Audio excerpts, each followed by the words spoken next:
reparle parce que cette inversion, c'est la clé de notre analyse d'aujourd'hui. On va plonger dans l'univers complexe et franchement parfois un peu déroutant de l'artiste peintre marocain Dany Zouhir. Un univers super riche, oui. Totalement. Et pour le décortiquer, on a des sources vraiment variées devant nous. D'un côté, on a ses photos personnelles pendant ses voyages en Europe. Ensuite, on a des affiches de son projet Athar al-Hariq, donc la trace de l'incendie, partie 2, sponsorisée par le Goethe House. Des images très intenses, d'ailleurs. Absolument.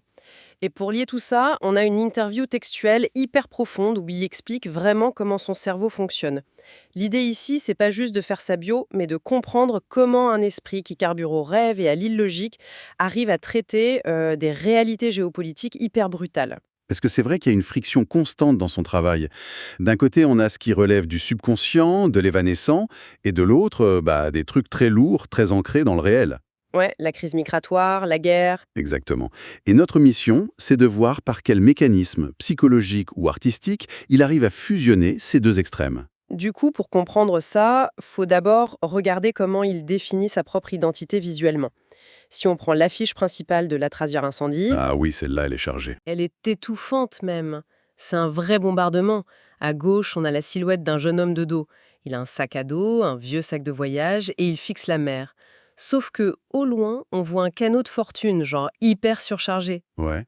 Et au premier plan, écrasant tout le reste, il y a ces immenses bateaux en papier plié.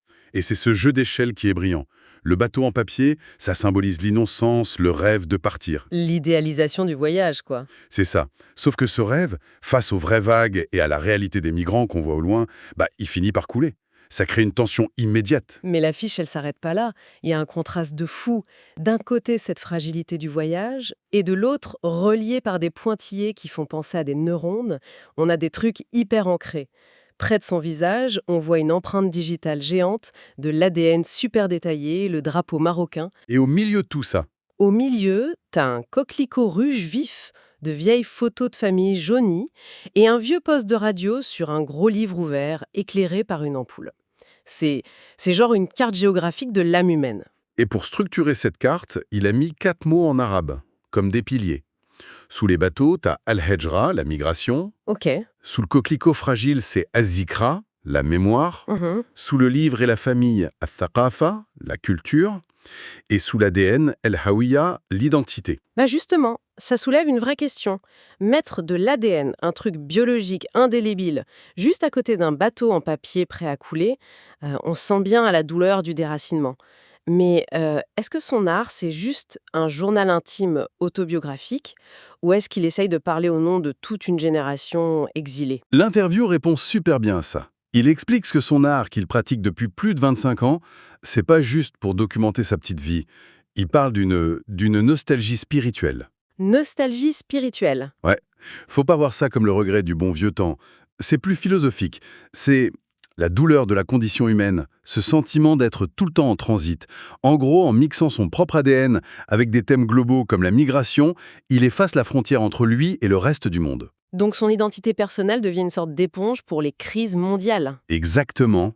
Il absorbe tout ça. Mais attends, il y a un gros paradoxe là. S'il parle de frontières, de génétique, de géopolitique, des trucs ultra concrets, la logique voudrait qu'il ait un style documentaire, non? Genre du réalisme. C'est ce qu'on s'attendrait à voir, ouais. Et pourtant, sur la toile, il rejette complètement le réalisme. Il part dans des trucs totalement hallucinatoires.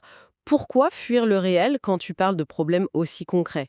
Parce que pour lui, la réalité physique, c'est juste une surface qui nous trompe. Ah bon? Bah oui, l'essence de ces traumatismes, elle n'est pas dans ce que tu vois aux infos.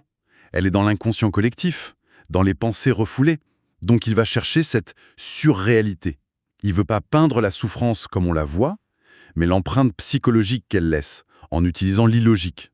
Ce qui nous amène direct à la méthode de Dali dont il parle dans l'interview, la méthode paranoïaque critique. Tout à fait. En gros, se forcer à délirer pour faire des liens absurdes entre les choses, puis les peindre. Zouhir dit même qu'il peint presque à moitié endormi. Mais, mais concrètement, comment tu forces ton cerveau à halluciner des bateaux géants tout en gardant assez de technique pour tenir un pinceau? C'est là qu'intervient l'état hypnagogique.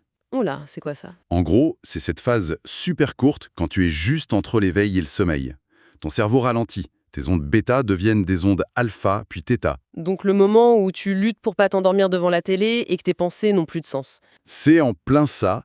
Et dans ce moment-là, ton cortex préfrontal, qui gère la logique et la censure, il baisse totalement la garde. Ok, je vois. En peignant dans cet état de relâchement, c'est la mémoire musculaire de sa main qui prend le relais. Il n'y a plus de censure. Donc les trucs les plus enfouis finissent direct sur la toile. Mais attends, j'ai une grosse objection là-dessus. Je t'écoute. Dans la même interview, il dit qu'il déteste les contraintes scolaires, qu'il rejette l'académisme. Ouais, il est très clair là-dessus. Mais la méthode de Dali, c'est toujours un des piliers académiques du surréalisme européen, non? Est-ce qu'en copiant Dali, il devient pas juste un clone qui récite une leçon d'il y a un siècle? Alors, c'est une super question. Si Zouir s'amusait juste à peindre des montres molles, oui, ce serait de la copie pure et dure. Mais c'est pas le cas. Il n'emprunte pas le style visuel de Dali. Il utilise la clé psychologique. C'est-à-dire? Son rejet de l'école, il est dans le refus de préméditer les choses. Ah, donc zéro croquis préparatoire. Exactement, zéro plan. L'académisme te dit, fais une esquisse, pense à ta compo, exécute. Lui, il peint dans la seconde où l'émotion monte. Il réagit à la peinture, sans filtre. Il respecte ceux qui peignent, mais il refuse qu'une idéologie lui dise quoi ressentir, tu vois. Ouais, l'inconscient, c'est juste un outil pour être authentique à l'instant T, c'est pas un hommage à un mouvement européen. C'est une purge émotionnelle, voilà. Et ce refus des frontières dans sa tête, on le retrouve physiquement dans ses voyages. Si on regarde ses photos, le mec ne tient pas en place. C'est vrai qu'il est toujours en mouvement. On le voit super détendu en Espagne, devant la statue de Goya à Saragosse, ou près de l'Arc de Triomphe à Barcelone avec son chapeau. Il s'approprie vraiment l'espace, au-delà de son Maroc natal. Et ça illustre parfaitement une de ses citations les plus fortes dans l'interview. « Je suis un fils du monde ». C'est beau ça. Ouais, c'est pas juste une posture de touriste, ça montre qu'il refuse les frontières sur une carte, tout comme il refuse les barrières académiques dans son art. Pourtant, au milieu de tout ça, de cette liberté, il a une base ultra solide. Il dit que toute sa structure mentale, la charpente de son imagination, elle est bâtie sur la poésie arabe.